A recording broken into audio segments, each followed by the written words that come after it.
The world is changing and women are going to be leading that change because that holistic view, that diffused awareness allows women to come from their heart. And women typically don't want to invest in things or do things that are going to harm the planet. You're listening to The Life and Money Show, a podcast that brings you the stories and strategies of people who are living a meaningful and intentional life by design, building true wealth for their families, and impacting the world around them. And now here are your hosts, Annie Dickerson and Julie Lamb. Hey, everyone. Annie Dickerson here, together with none other than Julie Lamb. Julie, how are you today? I'm doing fantastic. I just got back inside the house in our Airbnb here in Portland. Just got back inside. It's raining here, but rain in Portland, as I'm realizing, is like this nice, comfortable drizzle. And it's not like this crazy, like downpour. Oh my gosh, can't go outside. So we just threw on our raincoats, threw on our rain boots, and went outside and started exploring. And it's just amazing to me, all of the different plants and like fruit trees and just even veggies that we've seen just literally walking around our block. I mean, we've seen blackberries and blueberries and fig trees and apple and pear, maple trees, cherry trees. There's a walnut tree right outside where we park our car, literally on the block that we're staying at this Airbnb. And it's just amazing because at home, the only thing that tends to grow within a 1 block radius of our home are weeds. Yeah. They're not very pretty. So to go outside and see all of this wonderful, just all of this growth and like foliage and just greenery is just, it makes me happy. I feel like I'm a part of it. You're living in the produce section. There you go, at Whole Foods. I don't even need to go to the Whole Foods because everything's organic. Yeah, exactly. Yep. We just took a little basket and we've been going outside and quietly like plucking little berries and putting in our bag. But yeah, so it's good fun. Yeah. So fun. How amazing. What a magical world for your kids to go from California, where there's not a lot more than maybe some succulents growing, or if you're growing fruit trees, it's like really labor intensive because you got to water them and take care of them, right? But just to go to this world where just magically, it seems like everything grows. There's such an abundance of different types of fruits and veggies that grow just right outside your door, which is so cool. I'm so excited for you to continue your journey. I know you guys have had a fantastic time in Portland already, and just continue to explore and have fun as a family. Yeah, it's been an amazing time to be here together. My mom is here. I've got my husband here, my kids, and it's just, this is part of what we talk about everything here on the Life and Money Show, because so much of it is intertwined and works together, right? And what we do with our life has so much to do with what happens with our money and vice versa. And so just so grateful that I'm able to do this with the fam. So it's good. Yeah. Exactly. And there's no bigger proponent of empowering women, empowering moms to live a life by design, take control, take their families out and really live their best life than our guest today, who is Mark A. Granger. He's the co-founder with his wife, Shannon, of Big Impact HQ and creator of the Speaker Blueprints. And he's such a big proponent of women and empowering women and helping women to get the opportunities that they deserve, both at home and in the workplace, or starting their own business. And he's got quite an incredible journey of how he came to do that, starting way back early in his career and really having that pivotal moment where he realized, oh my gosh, women can have the power to change the world. And he, instead of tamping down on that, he really decided he wanted to be a part of that. And that's what Big Impact HQ is all about. And we dive into a lot of that in today's conversation. Yeah, I thought one of the recurring themes throughout the episode was this question of how can women become more confident? How can they become more free? How can they become more empowered by the actions that they take or not take?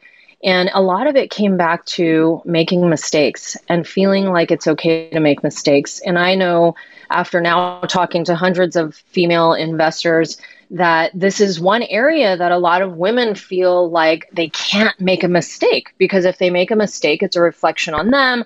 Maybe they make a mistake, they lose money for their family, and it's like, oh no, oh my gosh, the worst thing in the world. Whereas men are more accustomed to saying that failure is okay, because they know that when we fail, that we're able to learn so much more about ourselves and make progress at the end of the day. And so that was one big takeaway for me. And so there was so much that we talked about. One big thing that we jumped into was why speaking, because I thought that this was an interesting sort of way to position female empowerment through speaking. And I know for myself included, one of the favorite things that I like to do, but it's one of those things that really empowers women, it turns out, as he goes on to talk about in the episode. And so much good stuff. And he even wrote us after the show and was like, what can we do? We need to work together, because he knows our whole mission is out there to help women as well. And so is he.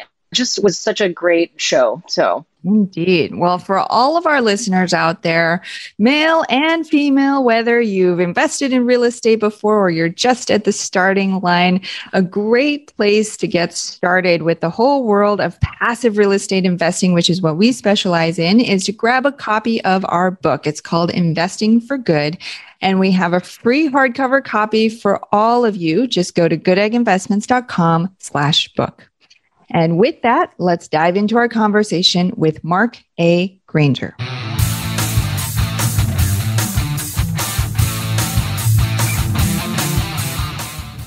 Mark, welcome to the show. How are you? I'm well. Thank you for having me. Now, Mark, you and your wife, Shannon, have shared the stage with some of the biggest speakers in the world, including many that our listeners know well, like Robert Kiyosaki, the author of Rich Dad, Poor Dad, Jack Canfield, one of the creators of the Chicken Soup for the Soul series, and many, many others.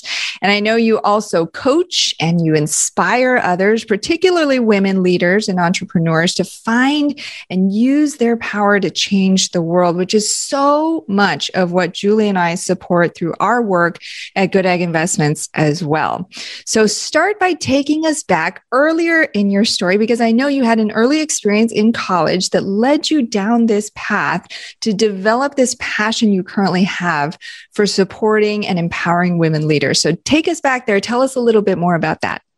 Yeah, it was really interesting because I had just gone down through this training. I was studying to be a marriage and family therapist. And so I was really into pop psychology at the time and learning a lot about boundaries and family dynamics and really understanding what gets in the way of a person owning their power when it comes to the dynamics of a family. And so I was very excited and started went through a whole entire training on how to work a hotline for a domestic abuse line called Catalyst. They actually had a halfway house. I don't know if you call it a halfway house, but it's a home where you would be able to go and meet a particular woman and maybe her children who might be in a domestic violence situation and give them some sanctity and safety and resources to get their life together. And I was really good at calls. It was amazing how I would just start talking with these women. Oftentimes they would be a little shocked to hear a man's voice at the end of the call. What was really beautiful about it is through just having great conversation and understanding communication skills, which a lot of these women did not have, what I started to see is these women are brilliant, but they've been trained and they've been conditioned to give away their power. So they were giving away their power to the men in their life, which often translated into being people pleasers. And it was very difficult for them to see what I would see and what I could hear through the line is that they were smart, they were intelligent, they were ambitious, and they were resourceful. They just didn't believe in themselves and see that they had a voice. And I think that started me on a path on just working in general, just putting my mission out there. And then when I look back years later, I look back and I saw that 80% of the women that I had been working with were women, and they were dancing that dance of really stepping into leadership and owning their voice. And I think there was something that just resonated with the work we started to do together. That is fascinating. What led you to be interested in marriage and family counseling in the first place? Well, actually, it was interesting because I went into graduate school to become a marriage and family therapist. And after about a year, I found myself leaving to become an entrepreneur. So I had all this training and all this stuff around education and language and communication skills. And yet when I went into therapy training to become a marriage and family therapist, I didn't find myself dealing with my fears. I could talk about my family dynamics. I could talk about my problems. All of that was really simple for me. But the biggest challenge for me was to ask for money. I was scared to ask for money. I was raised, you don't talk about your finances. I was raised, you don't talk about what people spend their money on and how much money they have to spend. And so I just intuitively knew that if I was going to be sitting across from someone and had these fears of being able to express myself and ask important questions around money, that I needed to work on Mark. And I wasn't getting that education and that experience in the college atmosphere, the graduate school atmosphere. So I left and joined network marketing. And it was one of the best decisions I ever made. At the time, it seemed insane because I lost a lot of money. I didn't make money in it, but I learned so much about business and leadership and training and speaking. It was the best graduate school I could have gone to. And so, you're in your 20s, it's the time to get educated. And then that allowed me to really exponentially, I didn't realize I was making an investment on my ability to lead and make money in the future.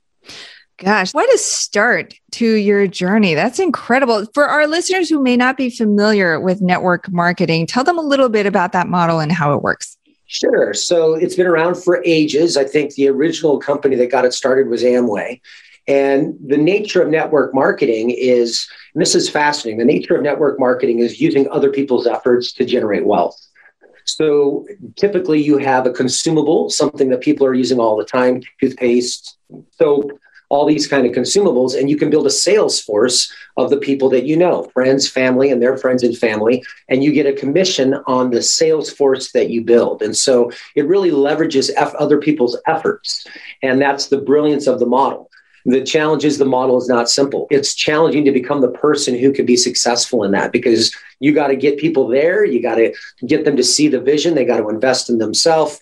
And that is really the education. And the big thing that network marketing companies do really effectively that I would like to see corporate America start to do, and they're just now starting to do it, is that they really develop the person. So network marketing is fantastic for the training.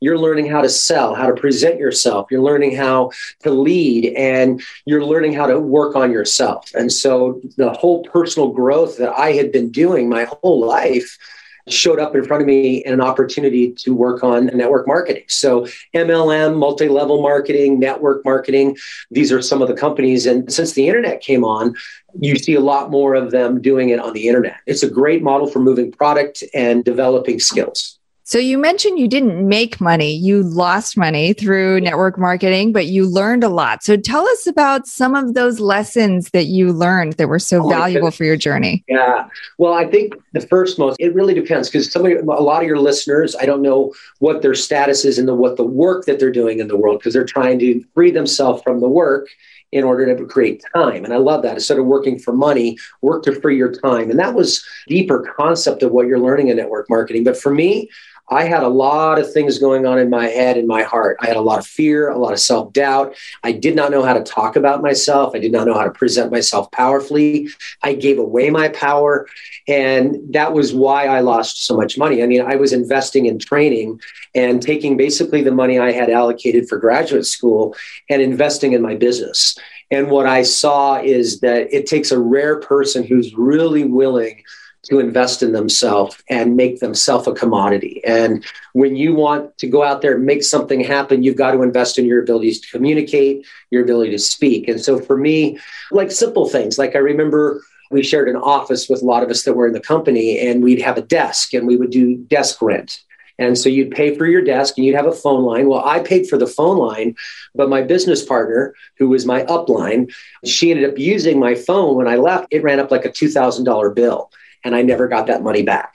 So you just learn lessons about business. I mean, that happens in business, and you don't realize that it happens all the time. People don't pay you. You have to learn to deal with people who aren't showing up, people who aren't living their word, and learning to deal and find people who live and operate in integrity becomes a really important part of what you're looking for in the people you hire and the people you do work with.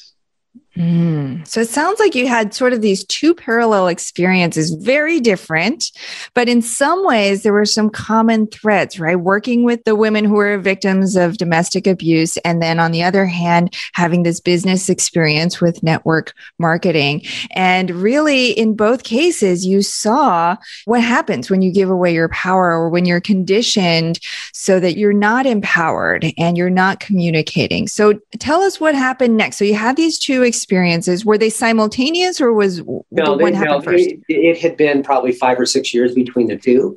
And what I really started seeing once I got older is that it was really about not having a voice. And my mom and I grew up born and raised in Alaska, and I had a father who worked in the oil field. And he was a man before his time. I mean, emotionally connected, the evolved masculine. And my mom was this brilliant woman who didn't have a voice. And I remember we would come home from parties and someone would say, "Hey, Linda, what did you guys pay for your house?" And she didn't know how to answer those questions. She didn't know how to set boundaries. And so then we'd be on the way home and I could see how she was discouraged because she didn't know how to take a stand for herself. And I think somewhere along the line, I made the decision that brilliant women should not be voiceless. And as we're stepping into the world now, you're seeing women start to step into their power and own their voice. And that's why my wife and I really specialize in helping brilliant women find their voice or take their current message and elevate it to another level of excellence, because it's through your voice that you accomplish your goals and dreams. Mm-hmm. So then tell us about the next leg of the journey. How did you go from there, where you started to develop this passion for empowering women, to creating and co-founding Big Impact HQ? Well, I don't think at the time I realized I was empowering women. That was kind of the operating system underneath everything. I was trying to prove myself. And I knew I wanted to do speaking and consulting of some sort. And I was really excited because one of my first real jobs was to become an account executive for a radio station. And that was awesome work. I loved that work. I got to write ads for companies. I've written over 1,100 ads, worked with some of the greatest brands in the world, including Harley Davidson and Aflac and Porsche. And what I began to see is business owners struggled with their marketing and their message. They didn't know how to talk about what they do. They didn't know how to position themselves. They would talk about things that are irrelevant to their customers, and they really needed help and support. And so I really made a name for myself in radio and in marketing and became a senior branding strategist. That was when I left that to start to go out on my own and do my own consulting. That's when I started to go inward and start to look at, okay, now I've learned a lot about how marketing and branding works.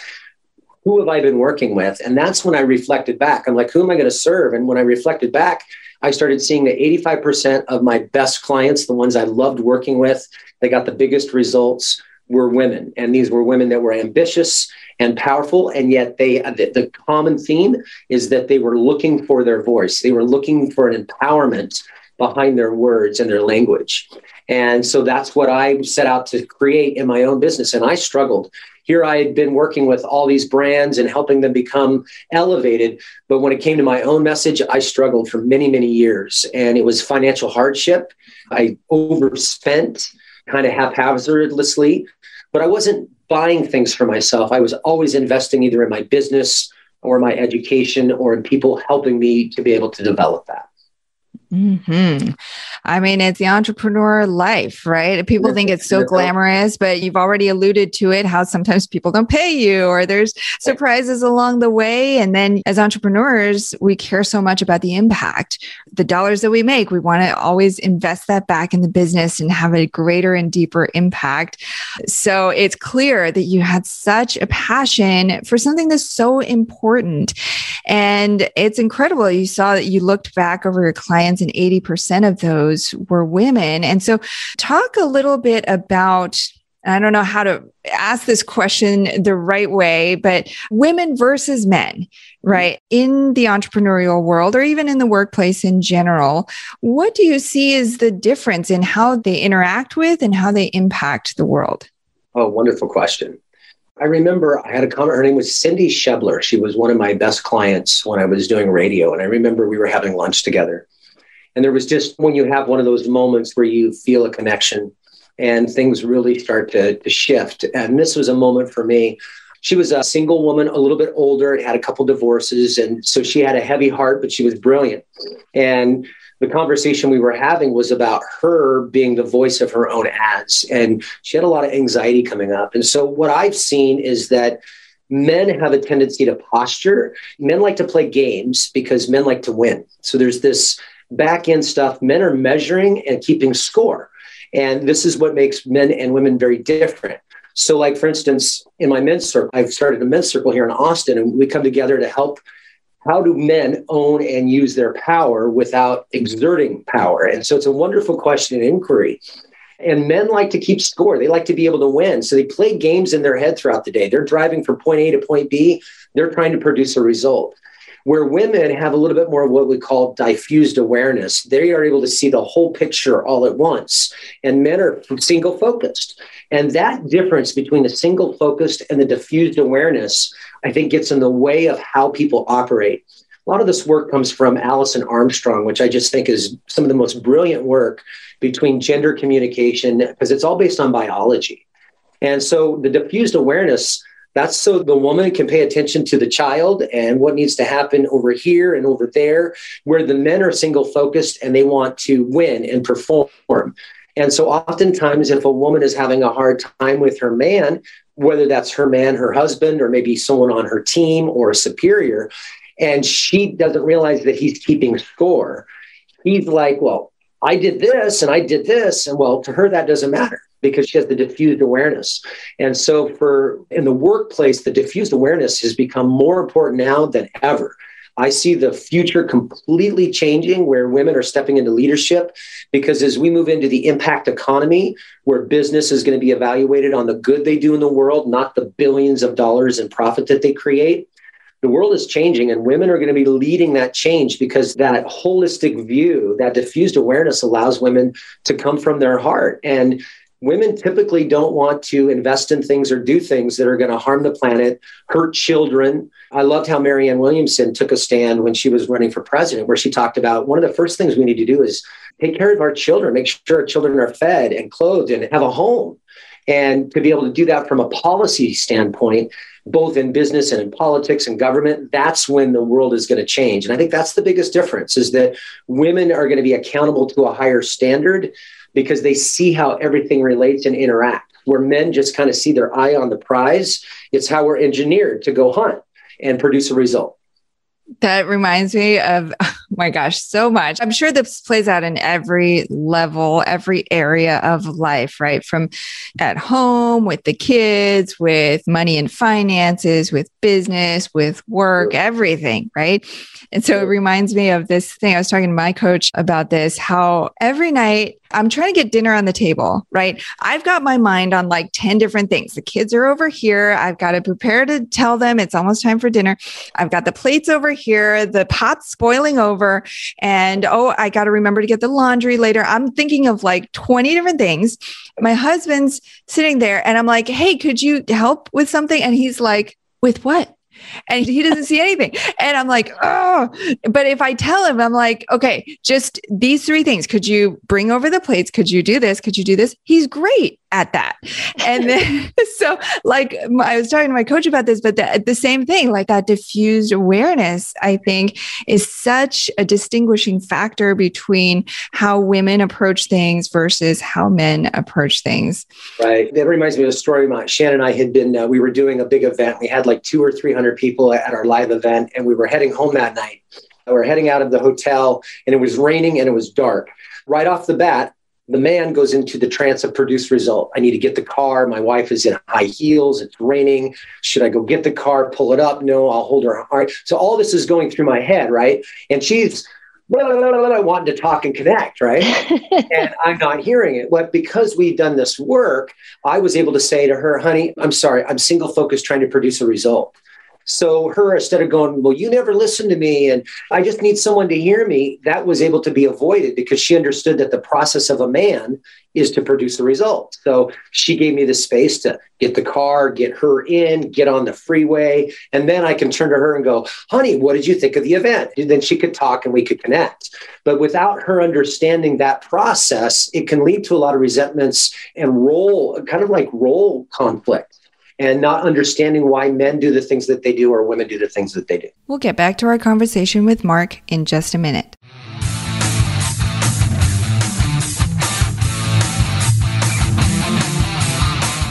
Have you been thinking about investing in real estate, but aren't sure you have the time or the desire to manage the investment? Perhaps you're afraid, like we were, that you'll make the mistake of choosing the wrong mortgage or the wrong team and lose your entire investment. Well, that's exactly why we created the Good Egg Investor Club. We do the work of identifying solid real estate investment opportunities in the best markets around the country and then partner with you to acquire these investments, and then we'll all share in the returns. We'll identify the growing markets, strong, experienced teams, and the solid deals. We do all the heavy lifting of managing the tenants and the renovations, and as a passive partner, you get to enjoy all the benefits of investing in real estate, monthly cash flow, long-term appreciation, and the ongoing tax benefits. When we first discovered passive investing through real estate syndications, we realized it fit perfectly into our busy lives. We could put our money to work for our families, work less, and get more time back in our days so that we could focus on what matters most and discover our true passion and purpose in life. We've now helped hundreds of people invest passively in real estate syndications and are seeing the positive impact it's had on their lives. We invite you to partner with us by joining the Good Egg Investor Club today so you can start putting your money to work for you and get more time back in your day, because we know that when people have more time in their days, they can do the true work they were intended to do, and the world will be a better place. To sign up for the Good Egg Investor Club, go to goodegginvestments.com/invest and we'll take it from there. That's goodegginvestments.com/invest.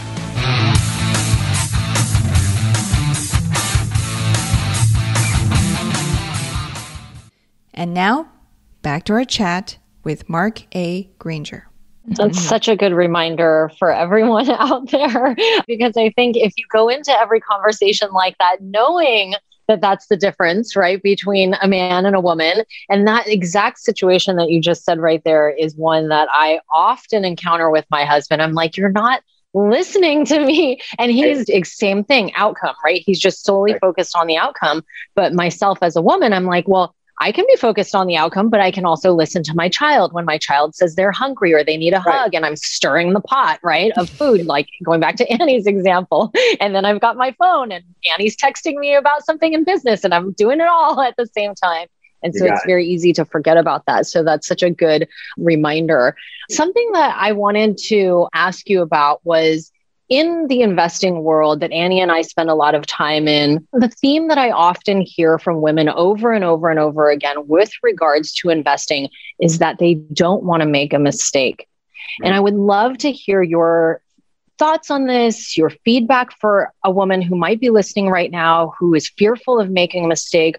Where does that come from and why? Because in the beginning of the show, you started off talking about we've got smart, ambitious, resourceful women. And we all know that being super resourceful is how you are successful, right? It's not always knowing how you're going to get it done. It's about being resourceful. So if we know this about women, and women may or may not know that about themselves, where does the fear for mistakes come in, and how can we help women get over that fear?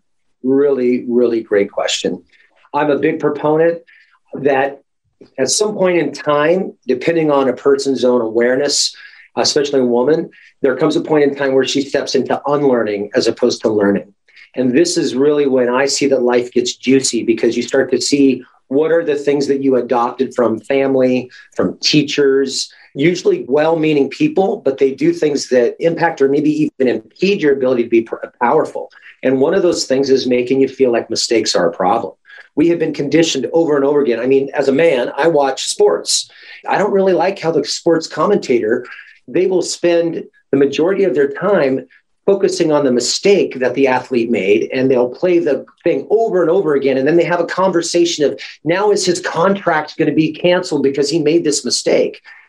Now they're playing at a high game where mistakes matter. What I think is important is that when you step into investing, you have to have two things. Number one, you need to have a plan to where, one, the first thing you should be creating is security, so that you have the ability to play a little bit more in attaining wealth, and then it's freedom. So you've got to have the security there, and then you have some money that you can play with, so that if you make a mistake, it's not mean you're not going to lose your home, your kid's not going to go without food. And you want to be able to create that because that empowers you. And then the thing to understand is to look at your child and remember that you in your heart is a child. And if every time your child went to walk from point A to point B when they were a baby and you got on them because they fell down, they would never learn to walk. Failure is mandatory for you to make the distinctions and learn how to go from point A to point B. So the really smart, ambitious woman says, I'm going to fail 20 or 30 times between now and here. The faster I can experience those failures, the better, because it's not about being able to get it right the first time. You won't. you have to have people that don't pay you. You have to have mistakes. That's how we learn. And then the other key with that is learning how to build a thicker skin and recognizing that most of the time, the game we're playing in our head around failure, doing it wrong and making mistakes, we think it's going to be far worse than it's really going to be. Ladies, you are resilient. You are powerful and you are resourceful and you can handle the failures and setbacks. And that, I think, is the biggest thing, is that in our mind, we don't think that we can handle it. We think it's going to be devastating. And when you start to see that, you know what, I'm able to step up. Every time there's been a setback, I'm able to bounce it to a higher level. And that's the game you begin to play. You realize that after every mistake, now there is an up level in your ability to make a difference and be more in your courage. Mm-hmm. So much goodness in all of that. And I love that this is coming from you, a man, and not from Annie or I, a woman, because I feel like it's so easy for women to tell other women. And it's like, yeah, but you're doing all this other stuff and it's so easy for you. But I love hearing these empowering words and these reminders coming from a man versus a woman. So I love all of that. And absolutely the first thing that you said, make sure that you are secure first.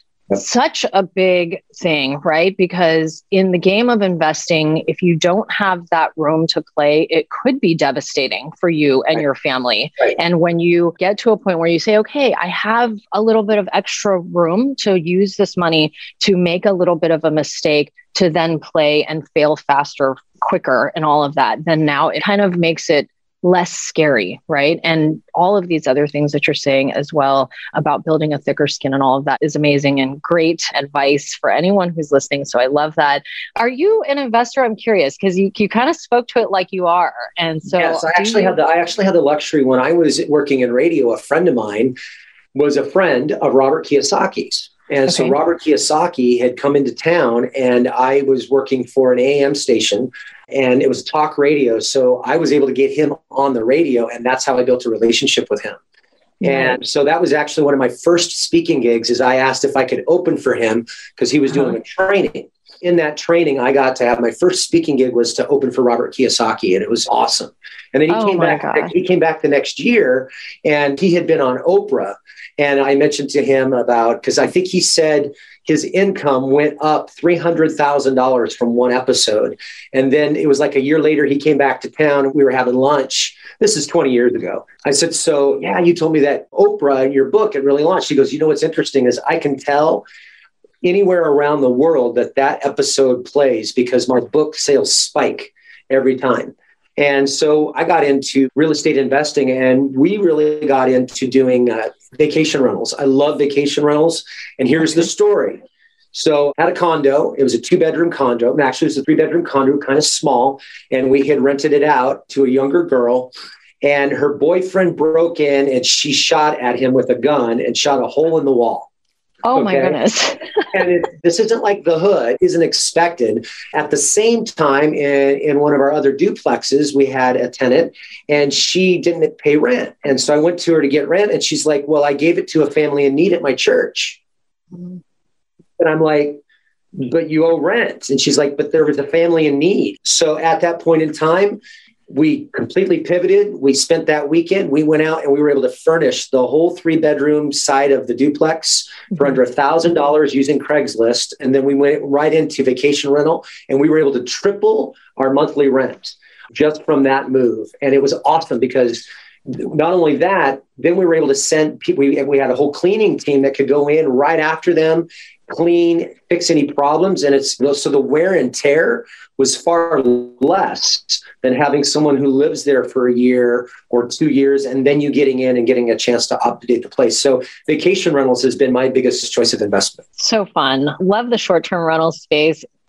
Yeah. Annie knows. And then more recently, what's been showing up for me is executive women speakers or elite women speakers who are already maybe have multiple 6 or 7 figure business have been approaching me around fractional CMO work and getting a percentage of their business. And I love that because it allows me to tie my work to the results that their business gets. And it's not as much out of pocket for someone who has that kind of expertise, but it allows you to tie long-term into the success of the business. And at the same time, I'm getting an asset as opposed to just paid for my time. And so I love that model. Yeah. For people who don't know what fractional CMO means, explain what that is real quick. Yeah. So it's basically a CMO for hire. So oftentimes you might be looking for a marketing director. You've got a knack. You've kind of got your systems in place, but you're really ready to scale. And what you need is next up level of your message, and everything fits together. So having someone with extreme strategy to come in and give you the whole strategy of your business, really your thought leadership, so that your message, your leadership, your programs, your packages, your pricing are all in alignment with a brand that's meant to enhance the world and really elevate your thought leadership. They can come in, they can get that all elevated, they can create the systems, develop the team, and really create the infrastructure, and then hand it to a marketing director. And you're not having to pay $150,000 a year for that. You can have a nice investment, lower investment up front, and then pay a percentage to your part-time CMO or your short-term CMO, and then they can come back quarterly or yearly and be a part of your strategic planning and part of your strategic team. And that's wonderful because it ties their compensation to the results of your business. And few marketers are willing to do that. Oh, yeah, I know that real well. So fascinating. You guys, if any of the listeners are out there and you're a small business and you're just getting stuff off the ground, this is a huge value add to your business to be able to get the insights from somebody who has done it before. The partnership, the way it's set up, the way Mark is talking about, is exactly the way you would want it to be set up. Most, like you said, most marketing companies don't align with you that way. But to bring on the experience and the expertise that you have for a small fraction of the price when you need it, as you need it, is a huge game changer for small businesses out there. So I love that. Really quick before we transition, I want to know why speaking. Why is that a big deal? Why is that a big deal for women? For most people out there, I'm sure you're aware of this. Public speaking is one of the most fearful things beyond dying. They don't care. They're like, let me die. I don't care. I would rather die before I stand up on a stage. Why is it important for women to know the importance of getting on a stage and speaking and leading that way through that medium? In the new economy, especially with technology, speaking isn't just about being on stage. It's also about being online, being on video. Right now is a form of speaking. And the reason you want to be able to be a speaker is the fastest way to position your value. Now, you have to know how to do that. You can't just start speaking because you might make yourself look kind of bad. The way you respond in a meeting, the way you position yourself, the way you talk about your credibility. That's one of the most challenging things for people to do. And I find, especially for women, they feel like they're boasting or bragging. And you've got to be able to talk about the things that you do powerfully from a place of certainty.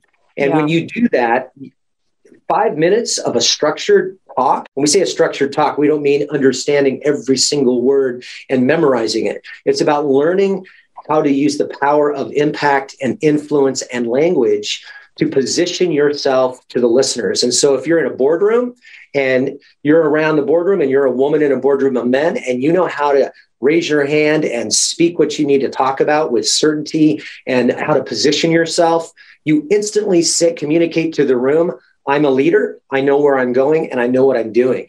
Those kind of women are going to make more money. They're going to get elevated faster in the workforce. If you're a business owner, speaking is the fastest way to attract clients. You don't have to build funnels. You don't have to create all these back-end systems. We show people how to turn 10 minutes of stage time into $10,000 plus. We've done it for over 500 women. Our clients have gone on to generate over $46 million in their own businesses using our Speak Your Path to Cash system. And most of them kind of had a knack for speaking, but a lot of them were still afraid to get on stage. I'm thinking of Jennifer Jost.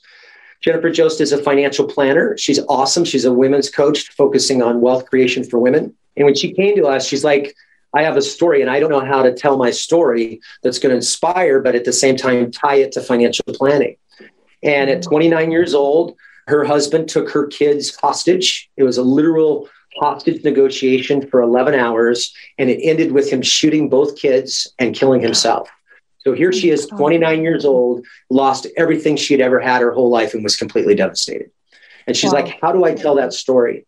And I said, well, what was the moment that allowed you to get past that? And she said, I remember it clearly. I was in a support group because I immediately went into a grief support group after that. Mm-hmm. And there was a couple that had been in this grief support group for 5 years, and they were an emotional wreck. They couldn't function. And she's like, I can't do that the rest of my life. So she made a decision to really, really choose joy over fear and over pain. And she's this light in the room. And she recently, a couple years ago, she did a talk for domestic violence. And there was like 500 people in the room. They were all investors and donors for this charity. And she had the whole room in tears. And then she had a series of people that came up to her and said, I want to talk to you as my financial planner. So she got a flood of leads and she moved the room and changed lives with her ability to talk about her story. Wow. Wow. Oh my goodness. I love that. Came to us, I mean, when she came to us, she was shaking and she couldn't get the words out. And so we have training and processes that help you eliminate that fear, talk through it, heal. It's a wonderful journey. And you step on the other side, you're empowered, you're excited, and you know that your story is going to help other women. Yeah. Oh my goodness. So impactful. I love all of that. Oh my gosh. I could sit here and chat with you all day. Okay, let's do it. So many more questions, so many more things we could talk about. I love all of this because there's so many women out there who need this. They need to hear this. They need the help, I think, to really hone in on their messaging. We coach our clients as well. And I see it all the time. What you're saying is so important. The quicker that you can hone in on your messaging, the quicker that you're going to see the impact and the dollars as well coming in because you're certain about who you are and what you're there to do. So I love all of that.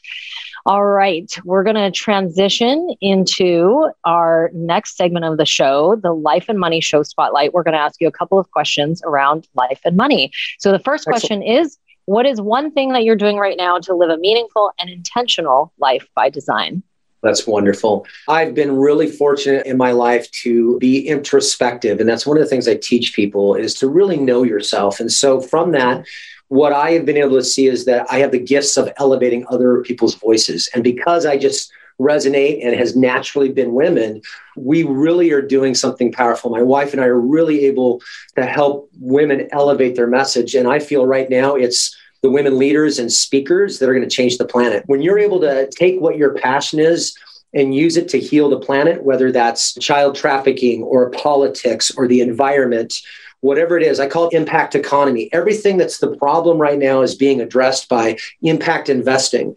If we can up-level impact investing to where the things that people invest in are doing good to the planet, that's where there's a ripple effect. So I'm really moved that the women that are coming to us are brilliant and powerful and changing the world through their message. So through other people that I'm really seeing, I used to think it was me being front and center, and now I see it's much more powerful to use my skills to elevate in their message. Love it so much. Been given gifts for sure. And when we leverage the gifts that we've been given to make an impact, that's when everything kind of comes full circle.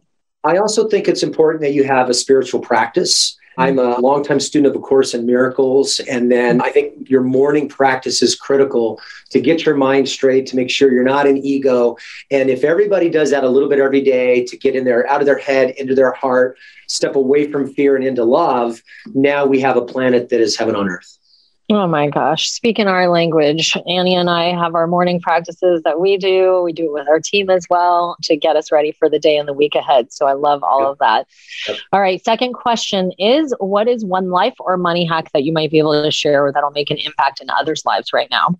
I say as soon as you can, probably sooner than you think you should, invest in a personal assistant. Delegate your life. Personal assistant should be doing your laundry, your grocery shopping. They can even set up so they could be your sous chef, so that if you are truly wanting a life of freedom, $500 a month can go a long way. Your laundry can be done. I mean, it's great. When Shannon and I have a speaking gig and we travel, we will come home and we leave our suitcase right there. Our personal assistant comes over, unpacks the suitcase, does all that. We come home to a clean house, laundry all done, refrigerators packed. And it's amazing how just the simple things of the chores that you are stuck with, just getting a little relief from that. So you don't have to come home at the end of the day and spend an hour prepping a meal and then cleaning up. You can change that to 15, 20 minutes, and you create systems around it. So we have great systems for our personal assistant, checklists and things like that. And she gives us so much freedom in our life so that we can spend time doing the things we're really good at and the things that we really love and impacting lives and getting enriched, as opposed to feeling obligated to do the things to keep our life moving. Yeah. And it's such a good reminder too for business owners as well, that it's not just in business that you need an assistant. Where are you spending your time? Where is your highest ROI? But in your personal life as well. So I love that. I'm going to go out and hire somebody tomorrow. I think we need to do that, Annie. When Annie was talking about, the boiling over, I'm like, oh, she's an assistant. And it's amazing. I do. Two of you could even share one. You can get 10 hours a week for probably less. You can get 10 hours a week for probably $400 a month. It's pretty amazing. And they could run all your errands. And just the first thing to start with is write down the things you delegate. And then the second thing is have the courage to receive. You deserve to give that up. I see women over and over again. This is my mom to a T. They feel obligated by responsibility. And a truly life led by intention frees themselves from obligation and creates choice. And there's people that love to serve and mama bear you up. So let them do it. Yeah. Fractional personal assistant. There you go. Where can we find one of those? We need to find the answer to that question after the show, Annie. All right. Last question is, what is one thing that you're doing right now to make the world a better place? Right now, we are restructuring our company to be more in alignment with elevating existing successful women and be able to reach them more. So what that really comes down to is my wife and I really doing the work in our own marriage. I feel like the quality of your marriage will determine, or your relationships determine the quality of the work you do in your world. And so we do a lot of work of how we relate to each other. We're excellent at communicating. So once again, it's just been a lifelong love and commitment to communication and effective communication. And what I'm learning on that is really being an excellent listener and being able to take and set my feelings aside and really hear her and understand her. The better I can do that and create space for her, the more she can create that space for me, the happier life is. And then you can go out there and really serve other people. Incredible. Mark, you are such a wealth of wisdom and knowledge about so many different aspects of life and business. Tell our listeners what's the best place they can go to learn more about all that you're doing at Big Impact HQ, and tell them a little bit about the Speaker Blueprint and how they can get a copy of that as well. Well, our website is bigimpacthq.com, and it's the place you go to learn how to communicate with impact and influence. It can be from the person who has a knack for speaking. Maybe you've been in Toastmasters and you kind of like speaking and you'd like to use it to elevate your business. Maybe you have a fear of speaking, but you're feeling called out there and you want to find your voice. Or maybe you're already multiple six-figure, maybe a seven-figure business, and you know that you need to redefine yourself, reinvent yourself, and you want to elevate your message to that $1 million message. You can head on over to Big Impact HQ and learn all about all the things that we do. But the simplest place to start is our Speaker Blueprints. And the Speaker Blueprints is a fun assessment that breaks down what is it that is your propensity. You always want to play to your strengths before trying to fix your weaknesses. I did that for many, many years. I was able to identify what was wrong, and then I went in there to fix it. And that's kind of miserable. It's not very joyful, where if you can turn your attention to, these are the things I'm good at, these are my strengths, and you work on those, that becomes 80% of your life rather than the 80% of focusing on what's not working. So the Speaker Blueprints help you identify, are you an activist? Are you a motivator? Are you a orator, kind of like Maya Angelou or Martin Luther King? Maybe you're the performer, like Ellen DeGeneres. You might be trying to remember all of them. There's 6 of them. And what this allows you to do is to then see, oh, this is what I'm good at. And then with that, there comes a subsequent free training that allows you to see what are the elements that I can adopt from all 6 Speaker Blueprints, so that when I speak on stage or online, I'm impacting lives, I'm making a difference, and I'm attracting clients. Your ability to articulate your message is the most important thing to your success in what you're trying to accomplish. And the Speaker Blueprints is a great place to start because it sets out a course for you to understand what you need to do to become the best communicator you can. Could not agree. You can go to those by go to speakerblueprints.com. That's Prince with an S, speakerblueprints.com. Free quiz there that would allow you to come onto our list, and we can romance you up and maybe make you a customer for life. We'd love that. I could not agree more. Your ability to articulate your message is in direct relationship with your success in life, in all areas of life. Got it. So love that. For all of our listeners, definitely check that out, speakerblueprints.com. Mark A. Granger, co-founder with his wife Shannon of Big Impact HQ and creator of the Speaker Blueprints. Mark, thank you so much for being here with us and our listeners today. Thank you, ladies. And if I could leave a parting message on the work that you're doing, I love being around powerful women that are doing great things. As moms, you're setting a great example for your kids and the kids of others, and you're empowering other women financially. Nothing is more influential and impactful on this planet than a financially empowered woman. Let's get women in a place to where they have choice and they don't have to worry about making money. Then they can get out there and then you can use their gifts to make an impact and change the planet. And you're doing exactly that with the work that you're doing. I'm here for you on any resources that you need. Let's make a difference together. You've been listening to The Life and Money Show, the #1 podcast for people who, like you, are living a meaningful and intentional life by design, building true wealth, and making an impact in the world. For more resources, check out goodegginvestments.com and be sure to join the Life and Money Show community on Facebook. And if you got value out of the show, please subscribe and give us a 5-star review so we can continue to bring you amazing new conversations.